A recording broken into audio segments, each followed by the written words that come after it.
Hello दोस्तों, मैं हूं आपकी दोस्त एंड होस्ट गुंजन भंडारी और आप लोग देख रहे हैं विचार विमर्श।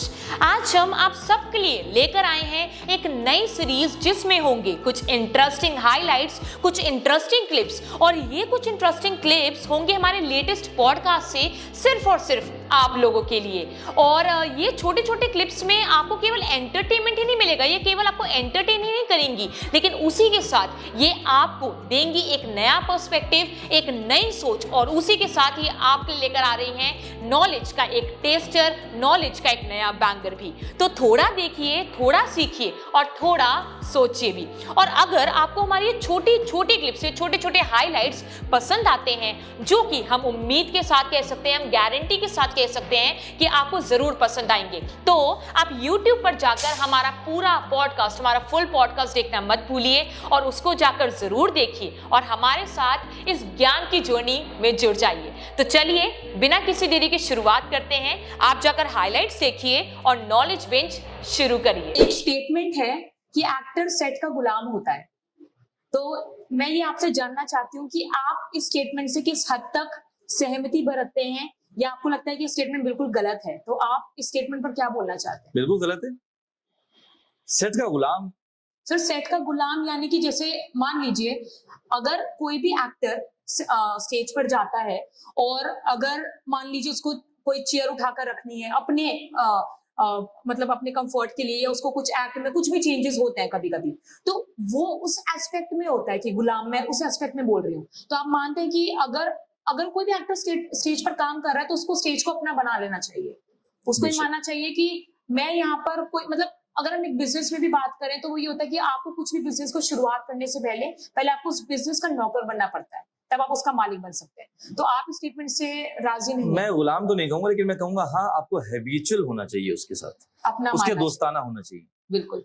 आप अगर ये कप है, अगर कप में आज तो रखा है मान लो, लेकिन मैं अगर इसको पिछले 40 सालों से इस्तेमाल कर रहा हूं तो मुझे मालूम है कि इसका भार क्या होगा, मुझे मालूम है कि इसका ताप क्या होगा, इसकी बनावट क्या होगी, इसका सरफेस क्या होगा, मुझे मालूम होना चाहिए।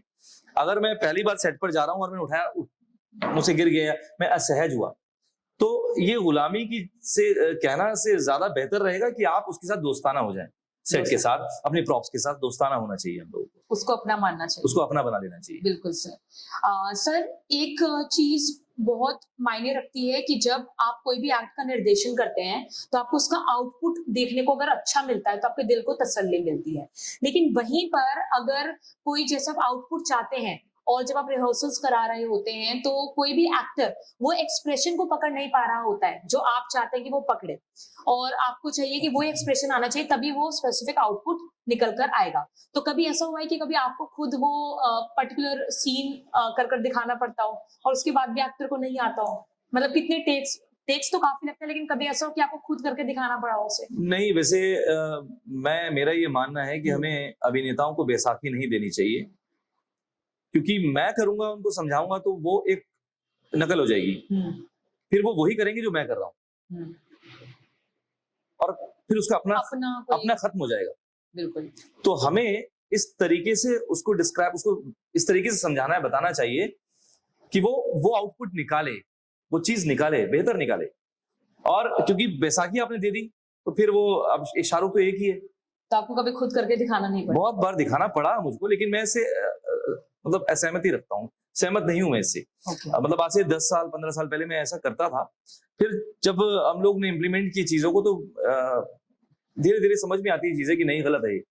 क्योंकि मेरे कुछ स्टूडेंट की चाल तक मेरे जैसे हो गई थी, आज से 20 साल पुरानी बात बता रहा हूँ। तो मुझे एक कमेंट आया ऑडियंस से कि सर ये तो बिल्कुल आप ही कैसे कर रहे हो, तो मुझे लगा कि ये बहुत गलत है, ये बैसाखी नहीं देंगे। तो मैंने वो दिन और आज का दिन है कभी भी उनको वो बैसाखी दी ही नहीं।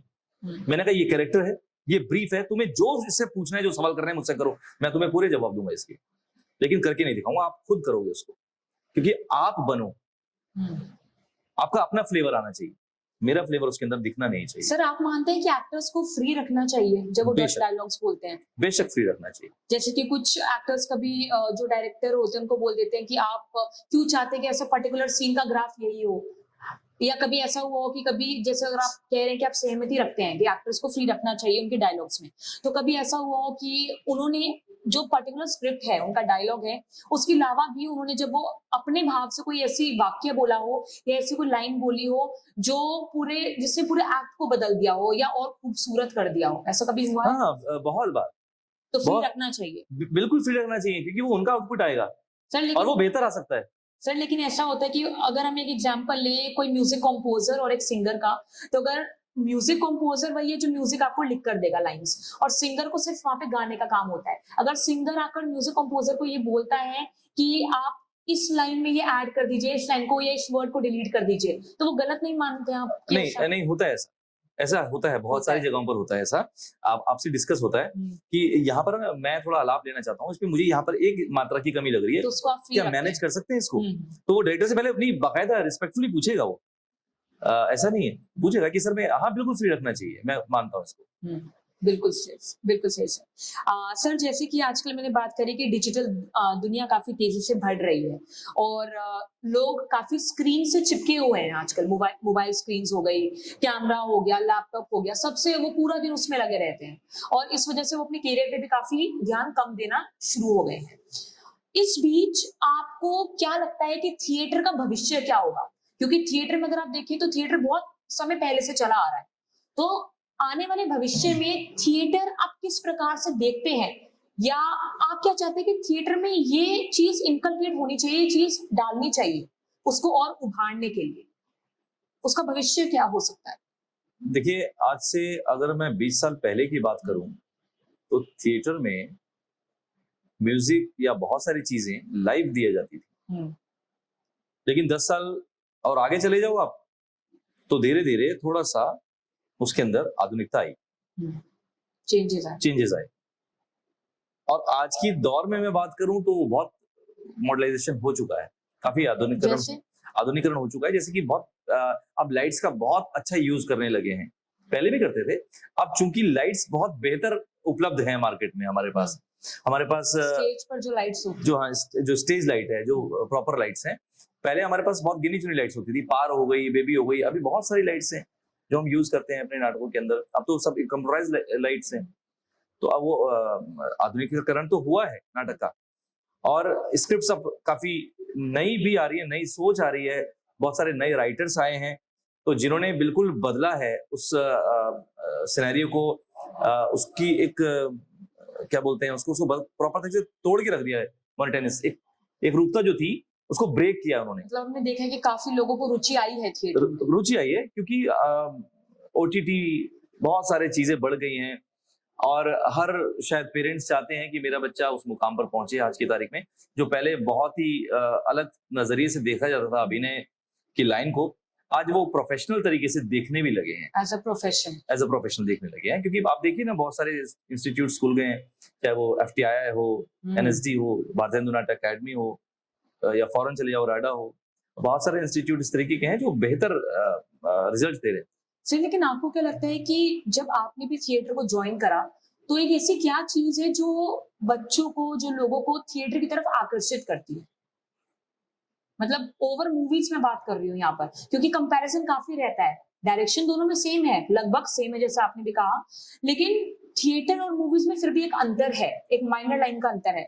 तो ऐसी क्या चीज है जो थिएटर की तरफ लोगों को आकर्षित करती है? उसकी जो रियलिटी है या जो उसका साधारणपन है, जिस तरह हम उसमें मॉडिफिकेशंस एक्टर अपने तरीके से कर सकता है, उसको लिबर्टी है, तो ऐसी क्या चीज है जो आकर्षित करती है? देखिए, आकर्षण का एक बहुत बड़ा जो कारण है वो ये भी है कि अभिनय सीखने के लिए